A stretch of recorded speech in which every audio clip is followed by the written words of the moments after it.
Saludos estudiantes. Durante esta semana estaremos haciendo el laboratorio de respiración celular. Los objetivos. Este ejercicio está diseñado para familiarizarlo a usted con las reacciones generales de respiración celular. Al final del ejercicio, el estudiante deberá ser capaz de describir las reacciones aeróbicas y anaeróbicas en términos de los sustratos, productos y energía. Utilizar métodos indirectos para medir la tasa metabólica. La vida es trabajo. Las células vivas adquieren energía del exterior para llevar a cabo sus procesos vitales. Si las células no obtuvieran energía, podríamos decir que no habría vida, al menos como la conocemos. La energía entra en nuestro ecosistema en forma de luz solar, abandona nuestro ecosistema en forma de calor. Esa energía solar va a ser atrapada dentro de los cloroplastos y junto al CO2 y el agua formarán ahí moléculas orgánicas más oxígeno. Esas moléculas orgánicas y ese oxígeno va a ser capturado y utilizado en la mitocondria, en el proceso de respiración celular, en donde nuestras células harán ATP para poder llevar a cabo el trabajo celular. Metabolismo. Este se divide en dos. Catabolismo son las reacciones de rompimiento, es decir, rompimiento de moléculas orgánicas para convertirlas en energía o utilizar esos elementos para rehacer otras moléculas. Anabolismo son las reacciones de construcción, son las reacciones que hace la célula para construir diferentes moléculas según sus necesidades. Las reacciones son de dos tipos, o es endergónica, que consume energía, o es exergónica, las que liberan energía. Las moléculas orgánicas poseen una energía potencial en los electrones de sus enlaces. La degradación de glucosa es una reacción exergónica y produce por ende energía. La glucosa es un combustible. Fermentación es la degradación parcial de azúcares y otros combustibles en ausencia de oxígeno. La respiración aeróbica utiliza y consume moléculas orgánicas y oxígeno para producir ATP. La respiración aeróbica y la anaeróbica son similares porque ambas usan glucosa, pero difieren en que la anaeróbica no utiliza oxígeno para llevar a cabo ese proceso. La respiración celular incluye ambas, la aeróbica y la anaeróbica. Usualmente, cuando hablamos de respiración celular, es un sinónimo de la respiración aeróbica. Los carbohidratos, grasas y proteínas sirven como combustible celular, es decir, la célula obtiene energía de esas moléculas para llevar a cabo su trabajo. Es decir, un compuesto orgánico más oxígeno será reducido a CO2, agua y energía. En este caso, ATP más calor. En términos generales podemos verlo. Glucosa más oxígeno, es decir, la oxidación de glucosa, produce CO2, agua y energía en forma de ATP y de calor. La degradación catabólica de glucosa, recordemos, es una reacción exergónica, libera energía. Como tal no produce trabajo, es decir, esa energía se utiliza para la síntesis más adelante de ATP.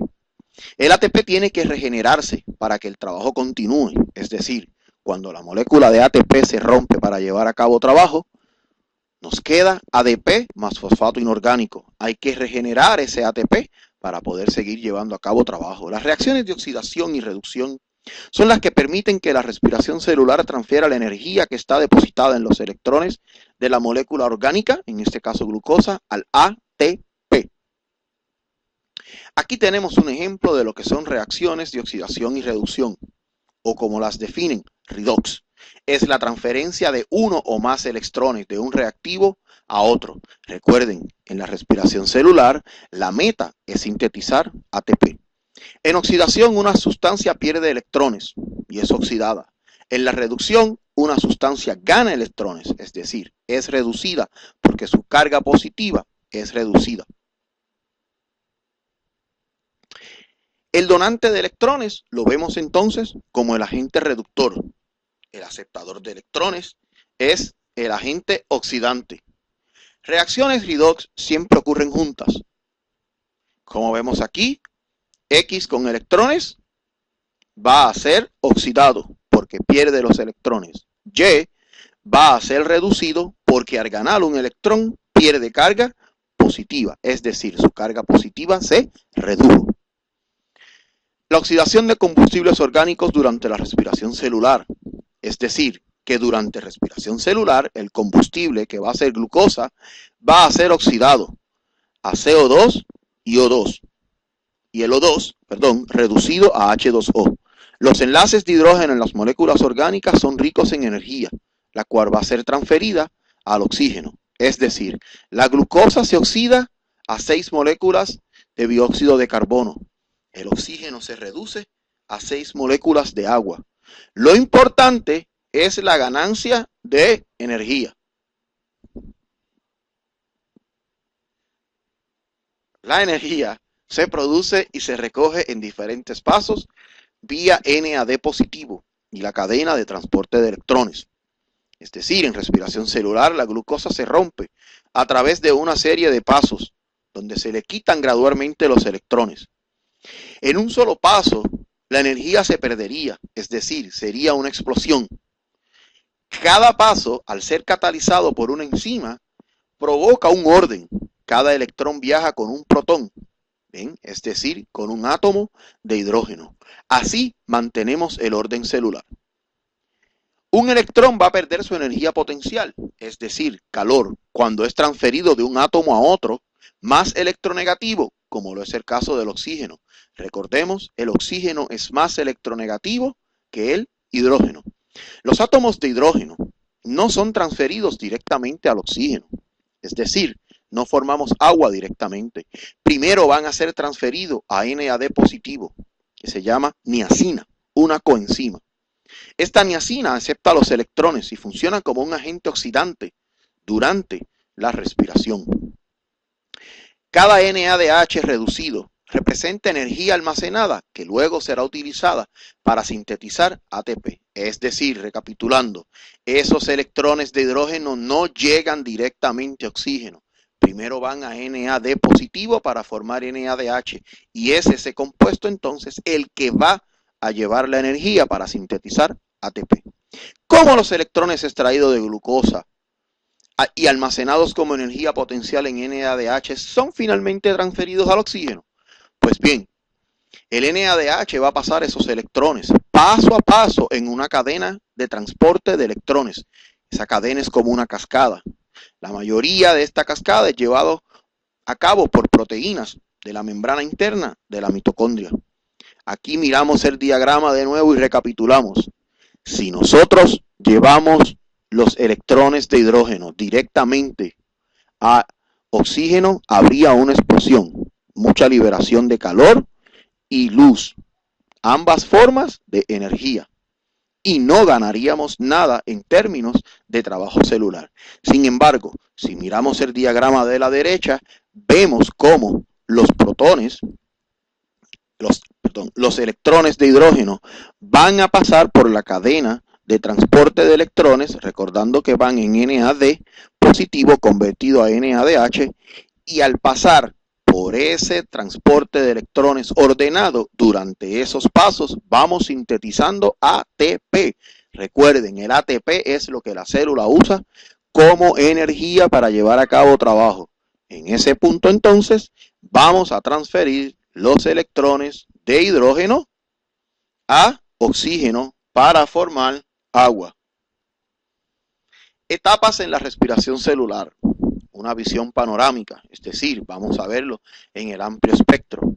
Recoge la energía proveniente de la glucosa en 3 etapas. Número 1, glucólisis. Es la degradación de la molécula de glucosa de 6 carbonos en 2 moléculas de piruvato, que tienen 3 carbonos. Ciclo de ácido cítrico. Es la oxidación del piruvato que completa la degradación de glucosa. Y la fosforilación oxidativa, que se divide en quimiosmosis y transporte de electrones. Ahí es que va a ocurrir la mayoría de la síntesis de las moléculas de ATP. Utilicemos el siguiente código de colores para entender las siguientes figuras. En azul veremos glucólisis. En anaranjado veremos oxidación de piruvato y ciclo de ácido cítrico. Y la fosforilación oxidativa, veremos la quimiosmosis y transporte de electrones en el color violeta. Bien, veamos glucólisis, es decir, coger la molécula de glucosa y romperla en 2-de-piruvato. Ahí se libera ATP mediante el proceso de fosforilación a nivel del sustrato. Los electrones que se producen, recuerden que van a ser cargados como NADH. Luego de ahí, el piruvato entra a la mitocondria, donde va a ser oxidado a acetilcoenzima A, la cual entra al ciclo del ácido cítrico. En ese ciclo, la glucosa va a ser degradada completamente a CO2. Algunos de los pasos de glucólisis y del ciclo son reacciones de reducción-oxidación, donde deshidrogenasas transfieren electrones a NAD positivo. Vemos dentro de la mitocondria entonces la oxidación de piruvato y su conversión a acetilcoenzima A, que eventualmente entrará al ciclo del ácido cítrico para producir ATP mediante fosforilación a nivel del sustrato, y los electrones van a ser cargados a través de NADH y de FADH2 hacia la cadena de transporte de electrones y al proceso de quimio-osmosis. Aquí, la fosforilación oxidativa mediante el proceso de transporte de electrones y quimiosmosis, nos va a producir grandes cantidades de ATP, mucho más que la producida en el ciclo de ácido cítrico y en la glucólisis. La fosforilación oxidativa contribuye al 90% del ATP generado en la respiración celular. Otro por ciento de ATP va a ser formado en el proceso de glucólisis y el ciclo del ácido cítrico, por lo que mencionamos anteriormente que es fosforilación a nivel del sustrato. Una enzima va a transferir un fosfato inorgánico de un sustrato intermediario del catabolismo de glucosa a ADP, es decir, una enzima regenera el ADP en ATP mediante la incorporación de fosfato inorgánico. La cadena de transporte de electrones. Este llevado a cabo por proteínas que están ubicadas en la membrana interna, en las cristas de la mitocondria. La mayoría son complejos de multiproteínas, del 1 al 4, unidas a grupos prostéticos. Estos grupos prostéticos son componentes no proteicos esenciales para el funcionamiento de ciertas enzimas. Las proteínas de esta cadena se alternan en los estados reducidos y oxidados a medida que ellas aceptan o donan los electrones. La energía libre de los electrones disminuye a medida que estos mueven a la siguiente proteína de la cadena, la cual es más electronegativa. Finalmente, los electrones van a pasar a oxígeno, formando agua. ¿Cómo es que entonces la cadena de transporte bombea a los protones? Pues bien, ciertas proteínas de los complejos de la cadena aceptan protones, junto con los electrones provenientes de NADH y de FADH2. La ubicación que tienen estas proteínas en la membrana interna permite que tomen los protones de la matriz y los depositen en el espacio intermembranar. Esa energía almacenada en el gradiente de protones va a acoplar reacciones de reducción y oxidación de la cadena de transporte de electrones con la síntesis de ATP mediante el proceso de fosforilación oxidativa.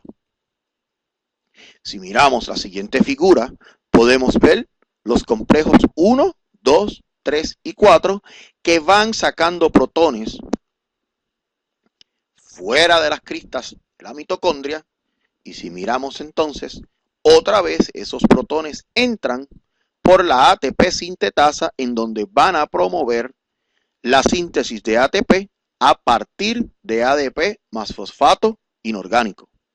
Recuerden, la cadena de transporte de electrones es el primer paso y el segundo paso es la quimiosmosis. Ambos procesos se llaman fosforilación oxidativa. Esta quimiosmosis es el proceso por el cual la energía producida por un gradiente de iones de protones a través de la membrana va a ser utilizada para producir trabajo celular, como la síntesis de ATP se conoce como quimiosmosis, la difusión de protones a través de la membrana. No es agua, muchachos, son protones. La cadena de transporte de electrones utiliza energía en los electrones de NADH y FADH2 para bombear protones desde la matriz hasta el espacio intermembranal. Esos protones tienen la tendencia a moverse de regreso a favor del gradiente de concentración, y la sintetasa de ATP es por donde único pueden pasar. Esa sintetasa de ATP es un complejo proteico que está ubicado en la membrana interna de la mitocondria. Sintetiza el ATP a partir de ADP más fosfato inorgánico, utilizando la energía generada por el gradiente de concentración de iones de hidrógeno para sintetizar ATP.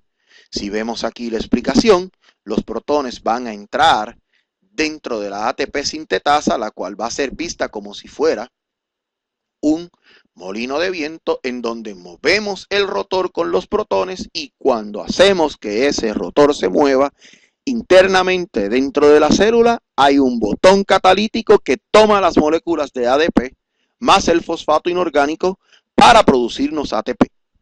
Bien. Respiración anaeróbica y fermentación. Ahora vamos a ver una corta explicación de ambos procesos que son también importantes para la síntesis de ATP. Los dos mecanismos generales que utiliza la célula para oxidar combustible orgánico y generar ATP en ausencia de oxígeno, es decir, condiciones anaeróbicas, ambas ocurren en el citosol. Recuerden, para que vaya a la mitocondria necesitamos oxígeno. Diferencia: la respiración anaeróbica usa una cadena de transporte de electrones y la fermentación no la va a utilizar. Respiración anaeróbica. En organismos que viven en ambientes sin oxígeno, se tiene que llevar a cabo los procesos energéticos. Estos no usan oxígeno como el aceptador final de electrones en la cadena de transporte. Posibles aceptadores son sustancias menos electronegativas, como lo es el sulfato. Esto genera una fuerza motriz causada por protones, pero se produce H2S y no agua. Ejemplo: olor a azufre de mangle por bacterias reductoras de sulfato. Ahí no hay oxígeno. La fermentación. La glucólisis genera dos moléculas de ATP en presencia aeróbico o ausencia anaeróbico de oxígeno. Recuerden, esas son a nivel de fosforilación en el sustrato. La fermentación es producción de energía sin utilizar oxígeno o transporte de electrones. No va a ocurrir la respiración celular. Es una extensión de la glucólisis que genera ATP por fosforilación a nivel del sustrato, recordándoles de nuevo que no hay cadena de electrones. Esta requiere NAD para aceptar los electrones producidos por oxidación en glucólisis. Esto se logra transfiriendo los electrones de NADH a piruvato o derivados de piruvato. El NAD positivo es reusado para oxidar azúcares en el proceso de glucólisis. Tipos de fermentación. Estos difieren en el tipo de producto final que se produce a partir del piruvato. O es alcohol o es ácido láctico. Y aquí vemos un ejemplo de ambos procesos. A nivel anaeróbico, todos los organismos podrían tener la capacidad de hacerlo. ¿Por qué? Porque el rompimiento de la molécula de glucosa a ácido pirúvico va a ocurrir en el citosol. Pero para que ese ácido pirúvico pueda producir grandes cantidades de ATP, tiene que entrar a la mitocondria. Si no entra a la mitocondria, entonces nos vamos al proceso de fermentación, que nos tiene como resultados alcohol y CO2 o ácido láctico, recordando que ambos procesos ocurren en el citosol. Bien, muchachos, esto ha sido todo por esta semana. Recuerden imprimir su guía y ir preparados al laboratorio. Buenos días.